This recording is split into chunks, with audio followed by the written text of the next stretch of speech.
bado namtafuta mshukiwa wenu wa Kwale.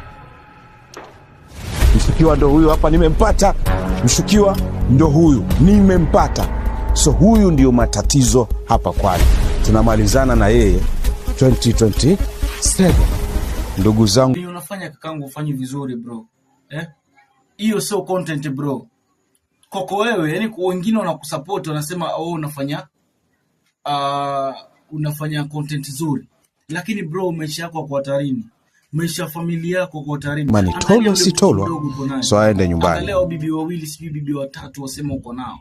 Wale bibi watatu wanaweza kuja kuolewa na bwana wengine, ukiwa wewe tayari wamekuacha.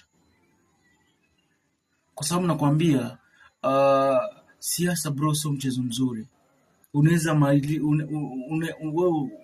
Unaweza poteza uhai anytime. Ushakuta wanasiasa tuwache wenye siasa wapigane. Tumwache Sifuna apigane na rais. Maana Sifuna yajijua, Sifuna yajiweza. Sifuna na magari ya kutosha na manyumba mingi na kwingi kwa kulala. Wanasiasa mzee, mtu halali nyumbani, mwanasiasa. Mtu kama Ruto sahi. Unaweza sema Ruto analala kwao? Halali kwake Ruto. Unajua pale Ruto analala, hata walinzi wake hawajui mahali pale analala Ruto. Sasa maisha hayo maisha gani bro unajitakia? Maana kila time mimi nakuona ukienda kwa manyumba fulani, unaenda sema achani hajafanya hichi na hichi. It's fine. Unafanya kutetea kaunti yenu ama unafanya kwa niaba, hata kama ni kutumwa, lakini mwenye anakutuma bro anakosea sana.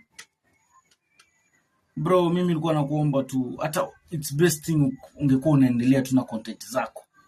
Lakini historia ya kwenda kila mahali unamuongelea achani yuko hivi, ile miradi yake yote haikufaulu, unaenda unasema kila mahali. Bro, jipende. Penda yule mtoto wako. Kama una mtoto, penda yule mtoto wako. Mwangalie yule mtoto wako mdogo. Msomeshe mtoto wako. Yule mtoto wako mdogo ukimwangalia, alafu akikosa baba, ataishi vipi mzee? Bibi zako zote ukiwaacha hao, watakuwa wako pale nyumbani. Hawezi kaa pale nyumbani. Lazima wote waende kwao, waende kuolewa tena. So guys, mimi naomba Buja bro, waachane na hizi siasa. Hizi siasa zikufai kakangu. Hey guys,